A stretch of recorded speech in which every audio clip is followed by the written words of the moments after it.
औज़ु बिल्लाहि मिनश शैतानिर रजीम बिस्मिल्लाहिर्रहमानिर रहीम।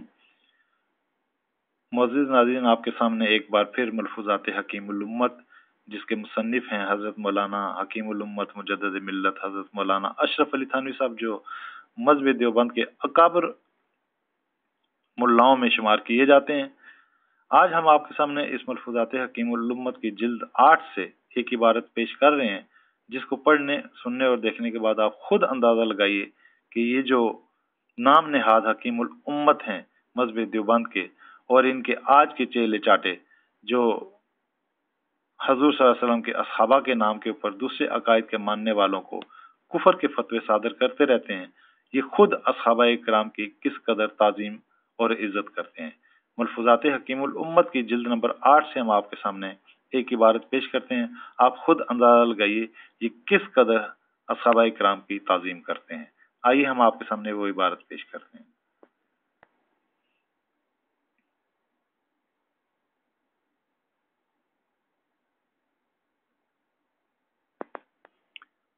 ये देखिए नाज़रीन, मलफूज़ात हकीमुल उम्मत जिल्द 8 सफ़ा नंबर 229 229।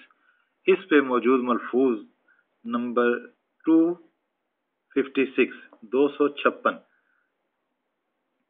आइए हम आपके सामने उसकी असल इबारत पेश करते हैं।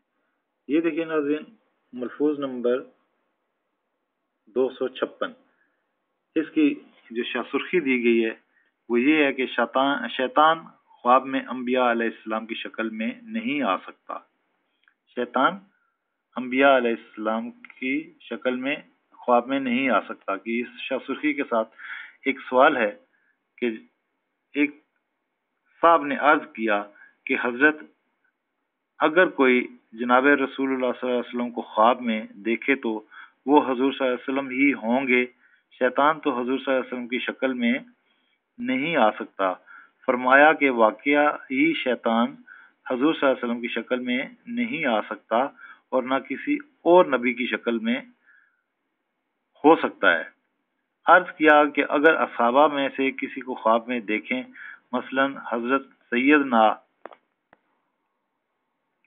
अबू बकर सिद्दीक रजी अल्लाह ताला अन्हो को, या हजरत सैयदना उमर फारूक रजी अल्लाह ताला अन्हो को, और इन हजरात की सूरत में शैतान आ सकता है। फरमाया मशहूर कौल पर सिवाय अंबिया अलैहिस्सलाम के सब की शक्ल में आ सकता है। नाज़रीन, देखा आपने कि ये जो सिपाही सहाबा के अकाबिर हैं और मज़हब देवबंद के अकाबिर हैं, हज़रत मौलाना अशरफ अली थानवी साहब अपनी इस किताब के अंदर क्या इरशाद फरमा रहे हैं कि सिवाय अंबिया के शैतान हर किसी की शक्ल में ख्वाब में आ सकता है।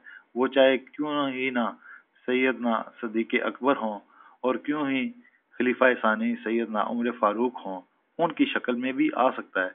तो गोया क्या हम ये समझ सकते हैं कि अगर हम ख्वाब में देखें जनाब अबू बकर सिद्दीक रजी अल्लाह ताला अन्हो को और जनाब सैयदना उमर फारूक को, तो क्या वो शैतान होगा? आपने इस इबारत को पढ़ा, सुना और देखा।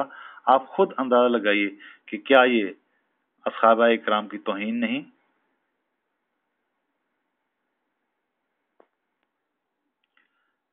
इस मलफूज में इनकी इस इबारत से तो साफ जाहिर होता है कि ये खुद ही गुस्ताखे सहाबा और उनकी शान में गुस्ताखी करने वाले हैं। तो ये दूसरे किसी को क्या फतवा दे सकते हैं? फैसला आपकी इल्मी बसीरत और अक्ल दानिश पे है कि आप मज़हब देवबंद के इन अकाबर को क्या समझते हैं, जो अपनी इबारत में इस कदर खुली गुस्ताखियां लिखते और करते हैं। ये है इनका असल चेहरा, जो हमने आपके सामने इनकी ही किताबों से पेश किया। अल्लाह ताला हमें हक और सच जानने की तौफीक अता फरमाए। आमीन।